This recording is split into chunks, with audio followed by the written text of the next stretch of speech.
Joining me is Michael Shoebridge, a former senior defence official and now founder and director of Strategic Analysis Australia. Michael, thanks for your time. What should it tell us that Iran is behind at least 2 fire bombings of Jewish targets in Sydney and Melbourne, and most likely more? Well, Andrew, it should tell us what we already knew. The Iranian regime is a violent regime that backs terrorist acts in other people's countries. And so Iran having a nuclear weapon is a terrible threat, but Iran getting away with committing violence in other people's countries is something we've got to act against. It's taken a while, but it's good to see the Albanese government finally acting on this. Well, I was surprised that they took some time on a couple of those points there, like throwing out the Iranian ambassador and also refusing to recognise the Iranian Revolutionary Guard Corps as a terrorist group. Well, they're doing it now, but slow. But doesn't this also underline that Israel's fight is ours as well? Well, yes, and I think this is where there's some difficulty for the Albanese government, because if they're not joining the dots about Iran and its threat not just to Israel, but to the wider world, everyone else will be. So the IRGC, the Iranian Republican Guard Corps, the same outfit that has planned these violent attacks on shore, is at the heart of the Iranian regime's pursuit of nuclear weapons, and it's the organisation that has built and backed Hezbollah and Hamas and funded and equipped the Houthis. So the authoritarian regime in Iran is a problem not just for the Middle East, but for Australia as well. I'm talking about joining the dots. I want to ask you about something that you raised with me before earlier today. China. So here we've got the government saying, all right, we're finally getting tough on Iran, out with the ambassador, interfering in Australian soil. China, though, we've got a court case in Canberra of a woman charged for allegedly spying on Chinese Australians on behalf of the Chinese Communist Party in Beijing, obviously. We've also got China having bounties for the arrest of Chinese Australian citizens here, or Chinese in Australia. That's foreign interference. Why isn't the Chinese ambassador also frog marched out? Well, Andrew, you're spot on. This is more joining the dots time for the government.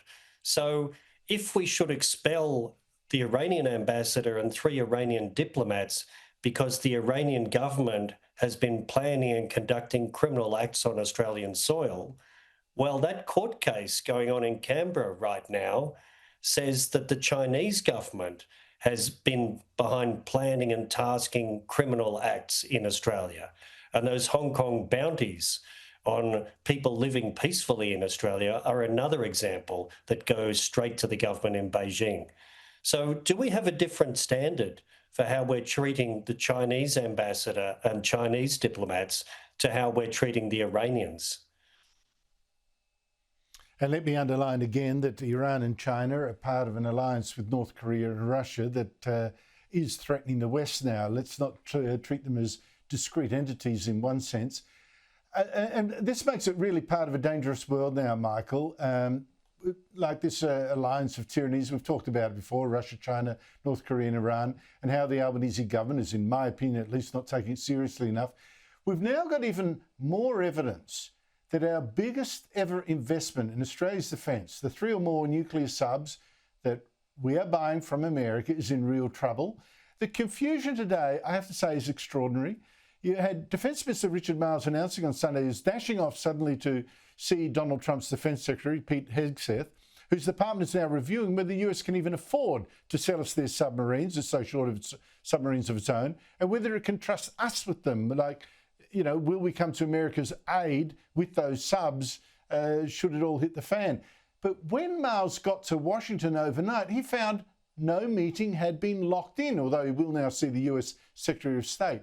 And this comes, of course, after multiple warnings from US officials and now a former top Pentagon official that we don't spend enough on defence to make this deal work. And the US needs more concrete commitments from us that we're going to stand by the US in war. What is going on? Well, Andrew, isn't it amazing? You know, we hear from the government, from the Prime Minister down, but from Richard Marles repeatedly, how close their relations are with the Trump administration and with senior figures in the Pentagon.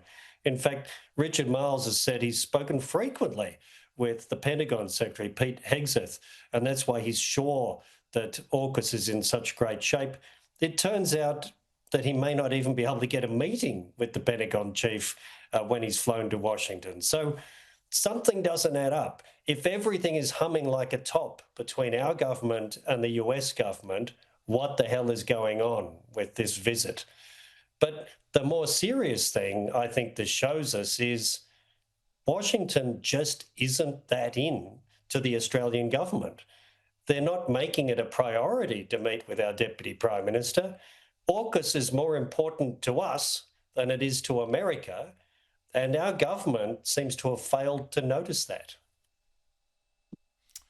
It's just extraordinary. I found it amazing that the head of BHP, the head of Rio Tinto, they could get a meeting in Donald Trump's White House office the other day. Our Prime Minister has not been able to achieve the same. Could it be? Michael Shoebridge, thank you so much. Could it be, Andrew, that Mr. Marles hasn't got a big enough set of suitcases full of Australian cash to hand over to the Pentagon this time? He's only come with one bag. That could be the case too. Michael Shoebridge, thank you so much for your time. Thanks, Andrew.